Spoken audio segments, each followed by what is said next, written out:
Principal এবং যেই পরিদর্শক আলিয়া খাতুন হীরা ইনার পদত্যাগ দাবি করছেন। কালকে থেকে আজ পর্যন্ত কি হলো সেটা বলেন। বিশুদ্ধবারে কি ঘটনা? কাল থেকে মানে বৃহস্পতিবার থেকে আজ পর্যন্ত যে ঘটনাটা ঘটলো সেটা হচ্ছে মানে ঘটনা থেকে ঘটনার পরিবর্তন। প্রথম থেকে বলেন। আসলে প্রথম থেকে কীভাবে বলবো, আগে গেছেন, ভিডিও দেখেছেন, ছিলেন। আমি যতদূর জানি ততদূরে প্রথম দিন থেকে আজ পর্যন্ত যে ঘটনাগুলো ঘটলো সেখানে প্রথমে আমরা যে ভিডিওটা দেখলাম, মানে ভিডিওটা দেখলাম বলতে আমি ওখানে কিছুটা ছিলাম। আমি যেটা দেখলাম সেখানে পুরোটাই আলিয়া খাতুন হীরা দোষী, কিন্তু আমরা সামাজিক যোগাযোগ মাধ্যমে যেগুলো দেখলাম সেটা সম্পূর্ণ মিথ্যা, বানোয়াট।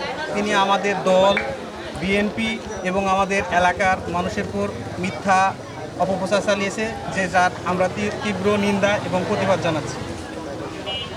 এখন পর্যন্ত আমরা যা দেখলাম যে সেটা হচ্ছে আমাদের দলীয় শৃঙ্খলা বা দলীয় সিদ্ধান্ত এরকম কোনো মানে এরকম কোনো পরিপন্থী কাজ হয়নি। তিনি যে এরকম প্রতিবাদ আমাদের দলের নেতৃবৃন্দের প্রতি জানিয়েছেন সেটা সম্পূর্ণ মিথ্যা এবং ভিত্তিহীন। এই হীরা যে দাবি করছে যে আমি বিএনপি করি, কি বলছেন? হীরা বিএনপি করে, হয়তো বা করে, কিন্তু আমরা কোনোদিন দলীয় মানে দলীয় মিছিল মিটিং প্রোগ্রাম এরকম কোনো জায়গায় হীরাকে আমরা কোনোদিনই দেখিনি। সে গত 17 বছরে আসলে বিএনপি করছে কি করছে না তার কোনো নথিগত প্রমাণ আমাদের কাছে নেই বা দলীয় নেতৃবৃন্দের কাছেও নেই।